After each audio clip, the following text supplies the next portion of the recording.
kami ingin mengadopsi pengetahuan lokal, kebijaksanaan lokal dan kita terapkan ke teman-teman, ke adik-adik saya gitu.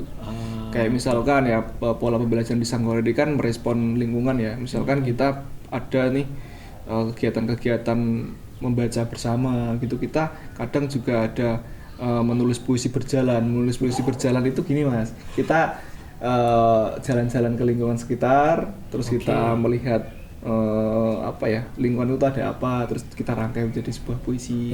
Jadi kalau mau ditanya besok mimpinya apa ya harapanku ya apa ya, kalau ditanya seperti itu aku juga bingung ya, karena kita dari dulu tuh seperti ini gitu ya, pengennya anak-anak tetap menjaga identitasnya sebagai warga Gunung Kidul gitu, menjaga merayakan kedesonannya, merayakan kesadarannya sebagai warga masyarakat dusun, terus mau menampilkan apa yang ada di sekitar. Ada kandang sapi, ada orang mau ngarit, ada orang mau belanja ke pasar gitu. Maksudnya ya hal yang terdekat aja. Selama itu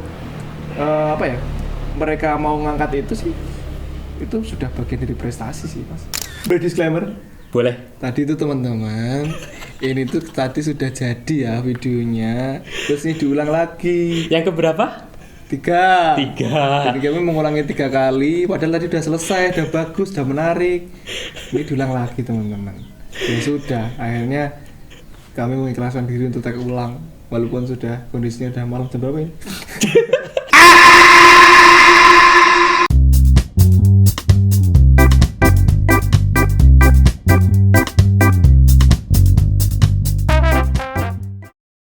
Halo teman-teman semua, kembali lagi di program Vokasi Podcast Komunikasi bersama saya Nurul Diva Kautsar.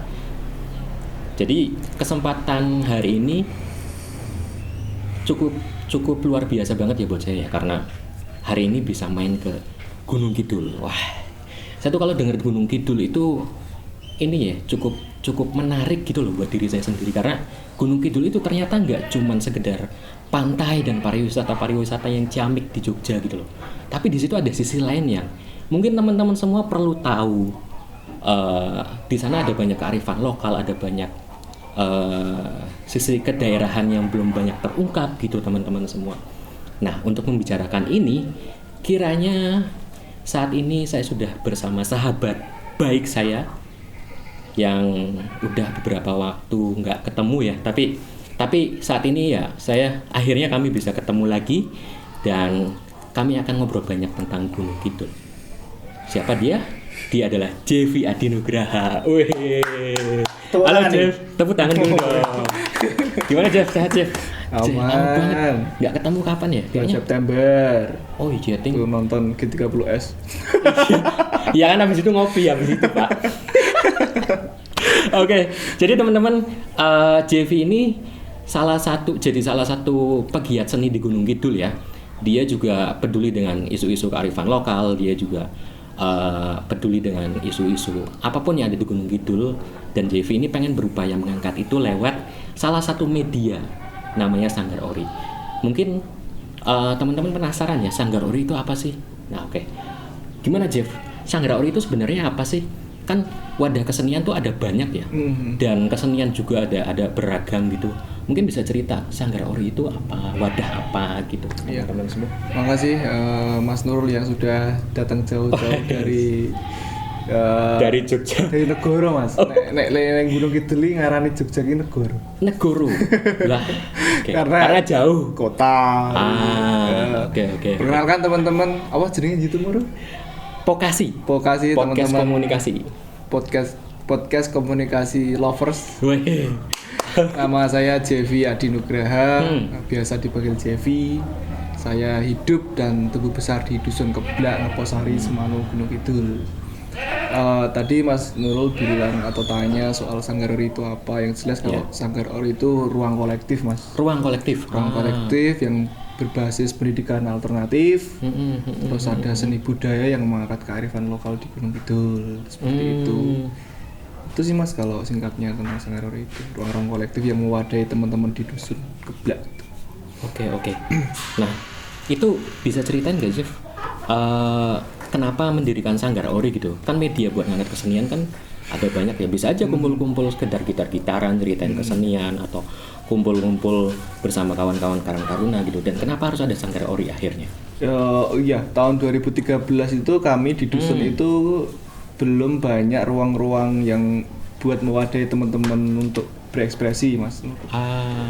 Jadi banyak potensi warga masyarakat dusun, terutama anak dan remaja itu yang punya potensi kayak melukis, kayak menyanyi, kayak baca puisi itu banyak banget di sini tuh. Cuman wadah untuk mengekspresikan itu, untuk mementaskan itu tuh kurang gitu, Mas.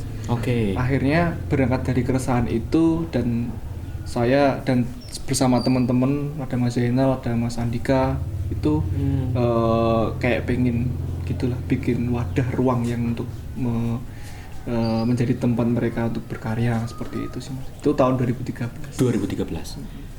Berarti emang dari 2013 itu fokusnya udah langsung ke kesenian ya, Mas, atau gimana? Enggak, itu awalnya tahun 2013 itu kita ke pendidikan alternatif.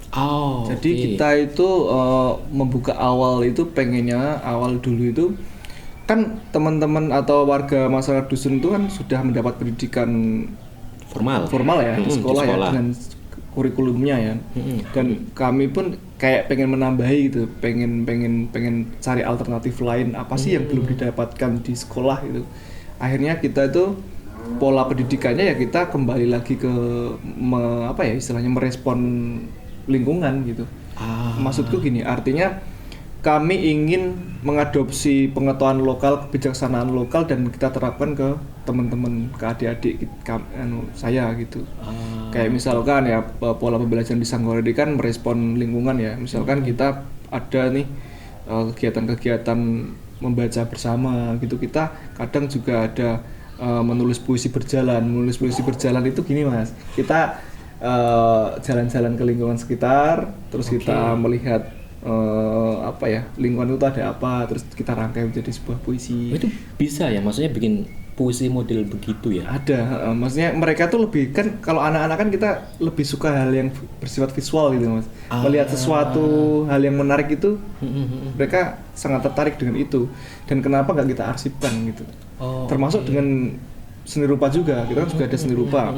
Anak-anak itu setiap minggu kita dampingi untuk merespon lingkungan dengan cara mengarsipkan dengan dengan buku gambarnya seperti itu. Misalkan nih hari Minggu kita jalan-jalan ke pohon-pohon besar gitu. Selain itu, setelah nanti digambar, kita nanti jelaskan ini tuh pohon ini, usul dulu ditanamnya pas waktu ini gitu. Jadi ada ingatan-ingatan teman-teman tuh yang coba kita transfer ke generasi di bawahnya gitu ya. Menarik sih. Oke. Berarti mungkin awalnya itu jadi salah satu ini ya, media buat ngenalin apa sih yang khas dari dusun ini gitu loh, ke anak-anak gitu. Oke. Ini relate nggak sih, Jeff, menurutmu ya? Anak-anak sekarang tuh banyak yang nggak tahu tentang sejarah tempat tinggalnya, sejarah dusunnya gitu. Dan kamu berangkat mendirikan Sanggar Ori bersama teman-teman ini buat ngenalin itu, relate nggak gitu? Sanggar Ori ya, Ori kan Oyot Ringin, Mas. Ori itu Oyot Ringin. Oyot Ringin, jadi gini. Oke. Kenapa memilih Oyot Ringin? Karena di dusun kami itu banyak pohon resan. Pohon resan itu ya pohon-pohon yang besar itulah, sederhananya seperti itu. Dan kebanyakan itu jenisnya beringin. Dan kami mengambil Oyot Ringin karena berharap bahwa ini tuh ruang-ruang kolektif dan organik gitu, Mas. Ruang kolektif yang organik, yang benar-benar mengakar rumput seperti itu. Berharapnya ketika orang yang ada di Sanggar Ori di bawah pohon beringin itu adem, ayem, tentrem seperti itu. Harapannya sih dulu pas waktu bikin nama Ori itu seperti itu. Jadi sangat relate, Mas, ketika jenengan tadi tanya apa soal ya itu, banyak anak-anak sekarang yang nggak tahu tentang asal-usul desanya gitu. Makanya kembali ke akar. Jadi memang kita itu mencoba untuk mengembalikan kepercayaan diri kita sebagai masyarakat dusun, karena aku menilai hari ini media mainstream kan nggak berpihak kepada masyarakat dusun, Mas. Oke. Kalau boleh saya flashback pas waktu aku kecil nih, Pas waktu kecil aku menonton televisi itu isinya itu rumah bertingkah, mobil mewah, sarapan pakai roti tawar, Ya, berangkat sekolah itu diantar sopir gitu. pakai mobil mewah. Ya, itu buat saya dan teman-teman di dusun itu Mas Nurul kayak gitu tuh kayak kurang relate. Oke, Dan saya berpikir, kenapa ya momen-momen di dusun saya tuh nggak pernah ada di layar kaca? Sorry. oke. Ada di layar kaca, cuma nanti embel-embelnya di stigma kemiskinan lah, terpinggir lah gitu. Dan berangkat dari keresahan itu aku mencoba untuk mengimbangi lah maksudnya, bahwa aku bisa loh mendirikan apa ya, sebuah ruang yang itu benar-benar kayak merespon apa yang aku lihat, merespon apa yang aku rasakan di dusun, merespon apa yang aku lakukan gitu. Bahwa nggak selamanya makan riwul, makan garot, makan belalang itu kaum pinggiran gitu. Oke. Kita bisa kok membuat hal seperti itu menjadi mewah versi kami orang-orang dusun. Jadi ya kembali ke akar, kita ingin mencoba mengembalikan segala sesuatu yang masih apa ya, yang menurutku itu menjadi kearifan kita, pengetahuan lokal kita, kebijaksanaan lokal kita akan pengen saya angkat kembali seperti itu biar nggak tenggelam Mas. Iya sih. Iya bener banget ya. Dan selama ini orang-orang luar, termasuk saya kan orang luar ya sebenarnya, kenal Jogja itu termasuk Gunung Kidul ya kebanyakan dari pariwisatanya sih kebanyakan gitu ya. Aku yuk bingung Pak. Misal ada temenku dari Jawa Barat gitu, dari tempat asalku tuh, weh Rul ayo, aku mau ke Jogja nih, ngancanin ini pantai Gunung Kidul, kayaknya bagus-bagus ya di sana ya. Padahal kan apa ya, keindahan Gunung Kidul itu nggak cuma di pantai ya Jeff ya, maksudnya banyak, salah satunya yaitu ada tradisi kuliner Gatot, Tiwul, terus belalang juga yang unik gitu loh. Dan apa ya, menurutku Gunung Kidul itu jadi salah satu part Jogja yang mungkin perlu dikelihatanin lagi ya supaya kebudayaannya itu nggak tenggelam sama modernisasi gitu. Yang kita tahu Gunung Kidul juga kan banyak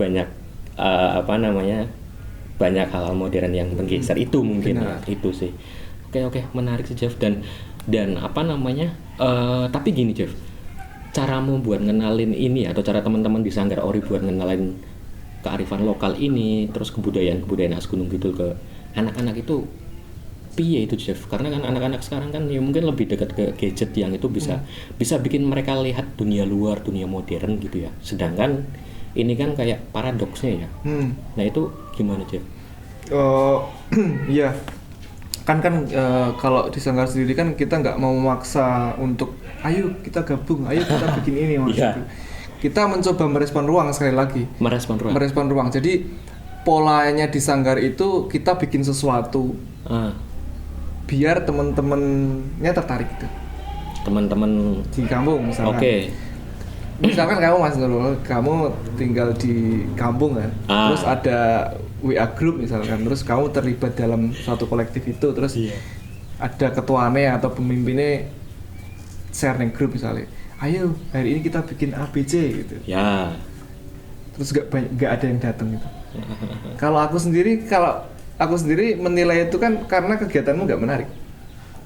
I see. Jadi kami Sanggar Ori nggak berusaha untuk memaksa teman-teman untuk datang, untuk ayo ikut-ikut, tapi kita mencoba membuat hal yang menarik biar teman-teman tertarik. Oke, berarti kan Sanggar Ori itu sebenarnya jadi wadah buat ngenalin kearifan lokal yang ada di Gunung Kidul kan. Yaitu tentang apa tanaman yang dulu ditanam di dusun sini, terus apa kebudayaan, kearifan lokal sampai bahasa yang mungkin anak-anak sekarang itu nggak tahu gitu loh sih. Yang jelas kami teman-teman Sanggar itu gak berusaha untuk menolak modernitas atau gak berusaha untuk membatasi teman-teman Gen Z misalkan, dia kan punya keleluasaan kemerdekaan untuk mengakses hari ini kan, apapun yang kayak gadget atau apapun lah pokoknya. Tapi kami cuman berupaya untuk kembali ke akar sekali lagi.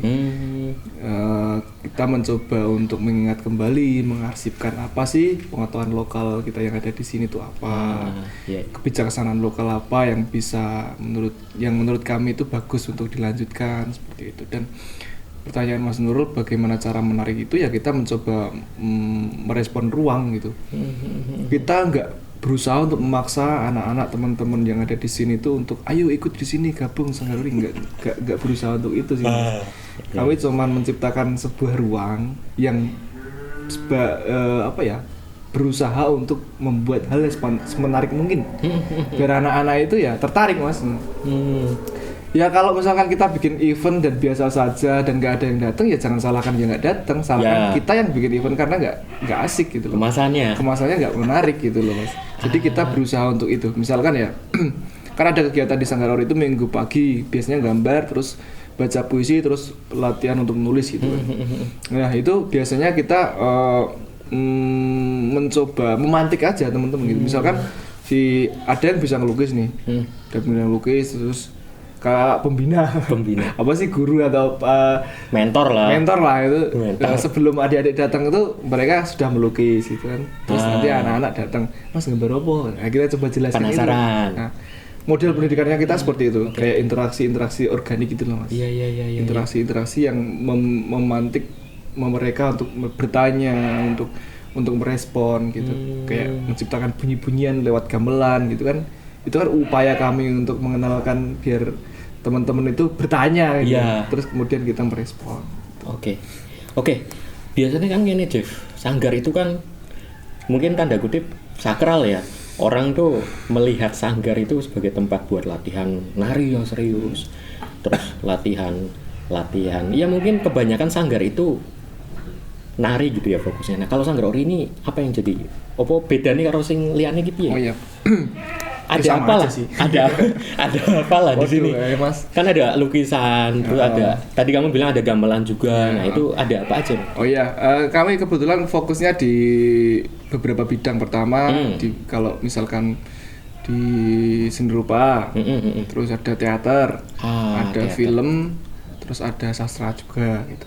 Kalau teater kita coba sama benang merahnya Sanggar, kita mencoba mengarsipkan pengetahuan lokal gitu. Kebijaksanaan lokal kita arsipkan dengan cara lewat film. Terus teater juga sama gitu. Tapi kadang kita juga merespon situasi kekinian Mas. Misalkan ini di sosial di lingkungan sosial itu apa sih yang baru dirasakan masyarakat gitu. Kita coba angkat ke teater, ke film gitu. Kan banyak Mas, kayak gosip-gosip di lingkungan sekitar itu tentang tuntutan-tuntutan, terus ada semacam keresahan dari akar rumput tentang fenomena sosial yang memberatkan itu kan banyak lah di sini. Kita mencoba respon itu. Kayak contohnya film Jagong yang kemarin kebetulan juara 1 di FFG itu. Juara 1 di FF. Ya, kita mencoba untuk merespon itu Mas. Respon budaya Jagong di Gunung Kidul. Di sisi lain itu baik karena itu kayak membangun relasi, kayak membangun mempererat persaudaraan, tapi di sisi lain menjadi memberatkan juga itu. Lah bayangkan Mas, misalnya ono sumbangan tuh sesasi ada wong pelimo gitu. Betul. Padahal 5 amplop itu berisi 200.000 misalnya. Itu UMR Jogja aja nggak mampu mengatasi masalah itu loh Mas. Iya. Fenomena-fenomena seperti itu kan jarang ya Mas diangkat di media mainstream hari ini.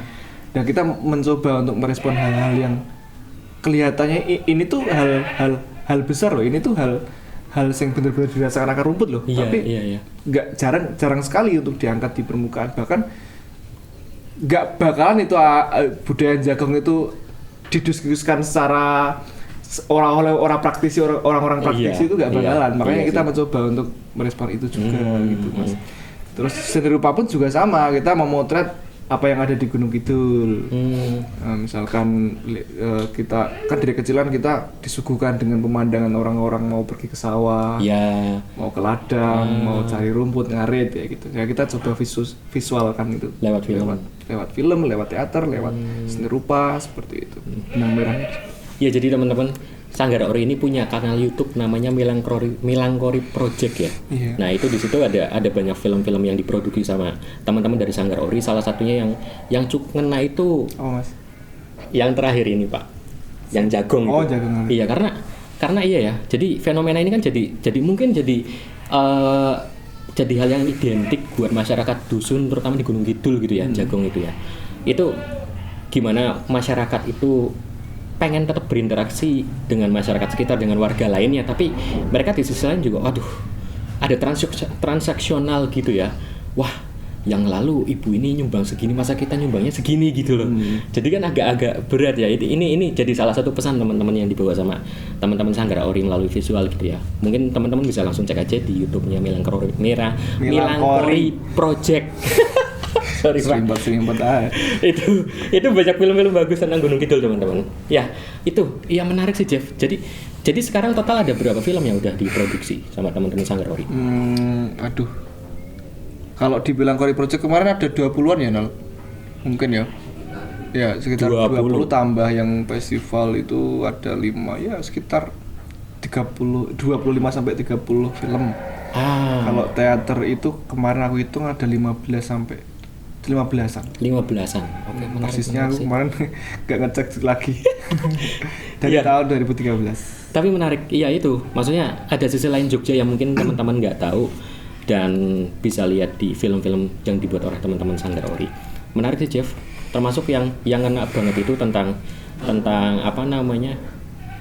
Weweh. Itu kan bawain rantang gitu ya, bawain rantang jengukin orang yang sakit, dan ternyata salah satu warga juga menunggu, tapi ternyata endingnya yang ditunggu itu meninggal gitu loh. Itu kan ngena banget gitu ya, dan itu jadi salah satu tradisi yang mungkin nggak ada di tempat lain mungkin Pak. Ya ada. Ya tapi ini jadi salah satu kearifan lokal yang mungkin teman-teman perlu tahu dari Gunung Kidul gitu ya, nggak cuma wisatanya aja. Ya itu sih Jeff, menarik sih. Terus apalagi Jeff? Maksudnya tadi kan ada film, ada seni kriya gitu ya. Seni lukis. Terus ada ini lagi nggak? Kegiatan-kegiatan yang melibatkan anak-anak gitu Jeff? Ya, kalau anak-anak musik Mas. Tadi kan disebutin ada gamelan. Iya, jadi teman-teman sekarang itu kalau anak-anak lagi fokus sama Mas Mufid itu adik saya. Mufid itu adik saya, dia ngajarin adik-adiknya untuk belajar untuk gamelan.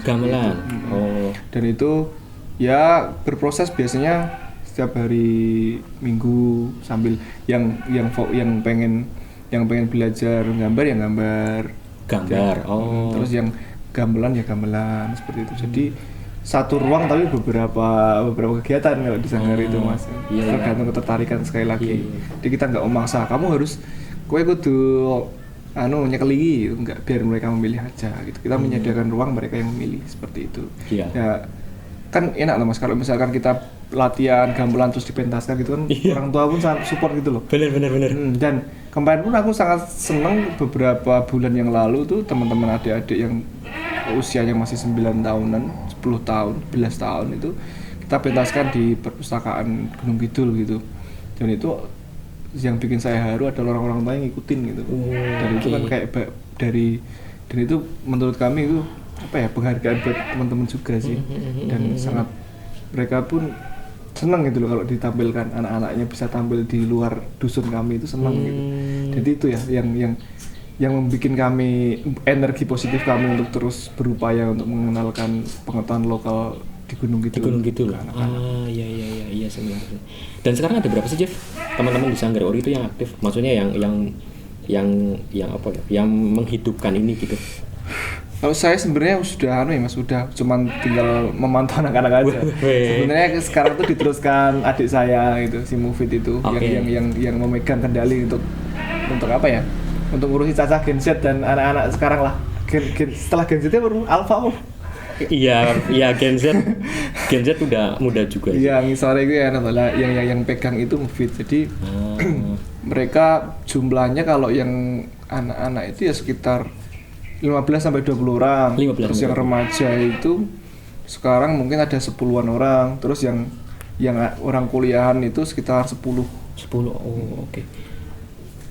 Terus ya kami yang awal-awal merintis Sanggar ya beberapa masih memantau lah.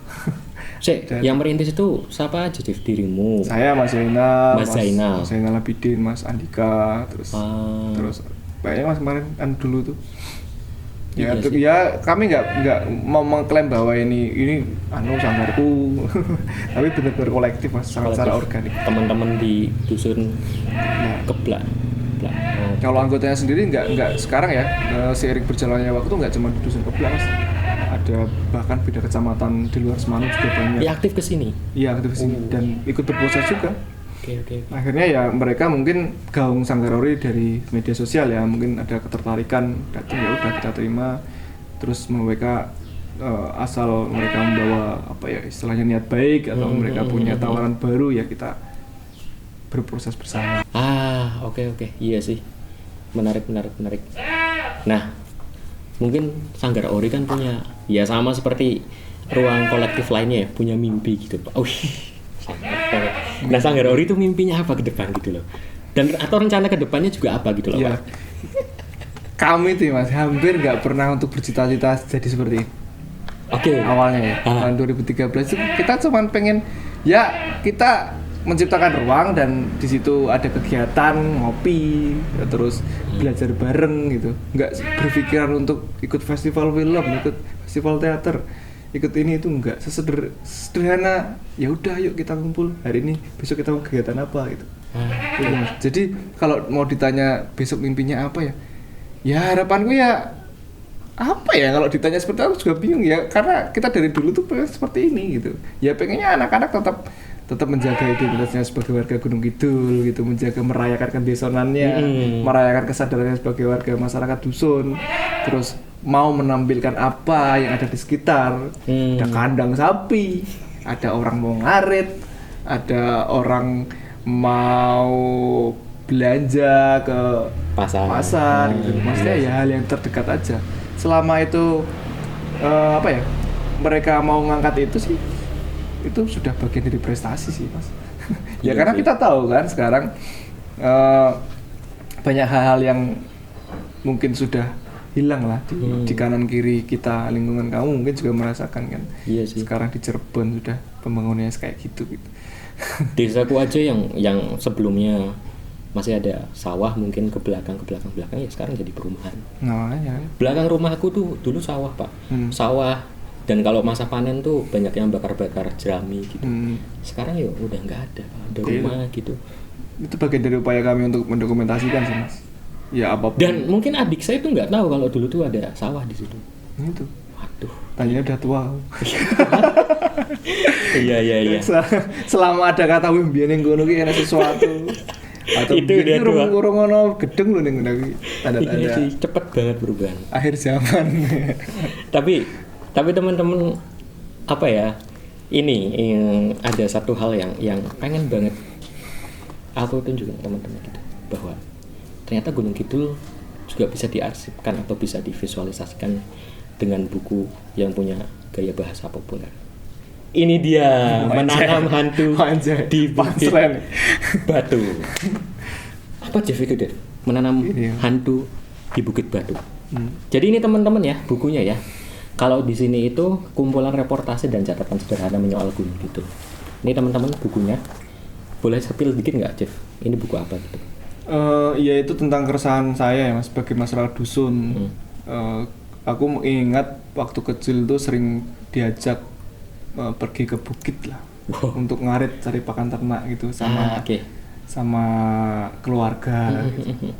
Terus aku juga inget banget dulu sering pergi ke telaga gitu buat mandi, cuci baju ke kali gitu, mancing gitu kan. Nah aku merasakan dewasa ini anjing. Lagi-lagi tuh Anda tuh. Aku merasakan akhir-akhir ini kayak ingatan memoriku itu tempat-tempat yang ada di benakku dulu gitu kayak udah kayak nggak ada sekarang. Karena ya buat pembangunan gitu, kayak contohnya misalkan di daerah saudara saya itu yang di bagian selatan sana banyak gunung-gunung yang sudah dipangkas dijadikan jalan besar gitu. Itu kan kalau dari segi visual dari kita melihat secara di permukaan kan bagus ya. Maksudnya dulu jalannya bergelombang, tiba-tiba sekarang jalannya sudah lebar gitu. Dan ya kalau buat warga dusun itu apa ya, jalan besar itu ya. Jalan besar itu kayak misalkan mau nyebrang itu kadang Simba itu juga takut loh. Iya. Aku pernah melihat itu karena ramai kan, apalagi ketika pas weekend kayak gitu. Banyak kendaraan lalu lalang kayak gitu. Simba itu bisa 10 sampai 15 menit cuma berhenti nungguin mobil motor ya. Iya kayak gitu. Dan dulu tuh nggak begitu ya mereka. Ya, dulu kan jalan kita biasa aja. Maksudnya ya biasa gitu. Mereka lebih akrab jalan-jalan yang kayak menuju ke ladang-ladang lah kayak gitu daripada hal yang gede gitu loh. Ya itu sih mencoba memotret sisi lain pembangunan yang ada di Gunung Kidul sih kalau buku itu Mas. Terus juga berangkat keresahan saya dengan banyaknya apa ya pembangunan yang menurutku apa ya nggak diperhitungkan secara ini Mas, nggak diperhitungkan secara serius gitu. Bayangin aja misalnya membangun dengan anggaran besar kayak gitu. Anggaran besar tapi ujung-ujungnya mangkrak, itu kan sayang banget ya. Aduh, ada ya? Ya banyak Mas, banyak banget yang ada di Gunung Kidul itu banyak bangunan-bangunan yang itu dulu menelan anggaran banyak besar kayak gitu. Tapi mangkrak. Nggak berfungsi juga. Nggak berfungsi apapun gitu loh. Jadi fenomena-fenomena keresahan itulah yang akhirnya membentuk belakangi saya membuat buku ini dan juga ya pengen mengimbangi media mainstream hari ini aja karena ya sekali lagi saya sudah seperti yang saya katakan di awal bahwa media mainstream hari ini belum berpihak pada orang dusun gitu. Banyak sekali hal yang tidak menyentuh akar rumput, persoalan-persoalan di media hari ini nggak menyelesaikan apa ya, nggak mengabarkan apa ya kondisi realnya gitu, akar rumput gitu ya. Taunya ya Gunung Kidul itu ya tempat wisata yang bagus, pantai, banyak hotel gitu. Tapi ada hal yang terlupakan. Ya jadi teman-teman daripada penasaran gitu ya tentang sisi lain Gunung Kidul, teman-teman bisa order buku ini. Yeah. Nanti bisa teman-teman hubungi ke JV Adi Nugraha ya di Instagramnya, atau bisa juga ke Sanggar Ori, Instagram Sanggar Ori. Ya boleh nambahin dikit dulu. Ya. Sebenarnya kalau misalkan ya teman-teman, wah itu kan buku soal Gunung Kidul, berarti orang Gunung Kidul nggak relate dong. Nah itu kan biasanya gitu. Sebenarnya ya teman-teman, aku yakin setiap orang yang tinggal di dusun, setiap orang yang tinggal di pelosok desa, setiap orang yang dekat dengan sawah, setiap orang yang tinggal di dekat bukit, orang-orang yang merasakan bagaimana jalan-jalan sempit di dusun-dusun sangat relate membaca ini. Oke. Karena ya sekali lagi banyak orang yang menanam hantu. Hantu itu apa? Bisa dicek di buku. Oke. Mungkin gitu dulu, Jeff. Ya sekarang kita ngobrol singkat dulu nggak apa-apa ya. Karena mungkin waktunya juga nggak memungkinkan. Kapan-kapan kita ketemu lagi, Pak. Iya, Thank you banget udah menyempatkan ngobrol. Ya kita ketemu lagi nanti kapan-kapan. Disclaimer. Boleh. Tadi itu teman-teman, ini tuh tadi sudah jadi ya videonya. Terus ini diulang lagi. Yang keberapa? 3. 3. Jadi kami mengulangi 3 kali. Padahal tadi udah selesai, udah bagus, udah menarik. Ini diulang lagi teman-teman. Ya sudah, akhirnya kami mengikhlaskan diri untuk tag ulang walaupun sudah kondisinya udah malam jam berapa ini. Oke teman-teman, ya mungkin itu obrolan singkat seru dan menarik tentang sisi lain Gunung Kidul ya teman-teman, termasuk kegiatan JV dan teman-teman di Sanggar Ori juga. Mungkin bisa jadi salah satu referensi teman-teman buat mengangkat kearifan lokal yang ada di daerah teman-teman semua gitu. Pasti ada lah hal-hal yang menarik yang terlupakan, dan siapa tahu ini jadi salah satu warisan keturunan nantinya gitu ya, tentang bahwa daerahnya itu sebenarnya dulu tuh kaya, daerahnya itu dulu itu hijau, dulu itu banyak sawah, tapi sekarang udah berubah gitu. Nah mungkin harapannya teman-teman dari Sanggar Ori ini bisa ngasih insight baru ya tentang kepedulian terhadap kearifan lokal, kebudayaan daerah, dan rekam jejak masa lalu dari kota tempat teman-teman tinggal gitu. Yeah. Oke, mungkin terima kasih teman-teman semua. Makasih ya Rul. Thank you Pak. Jauh-jauh. Sampai ketemu lagi kapan-kapan ngopi lah nanti kita. Kita kembali lagi di Pokasi Podcast Komunikasi lain waktu. Dadah. Teman-teman, thank you.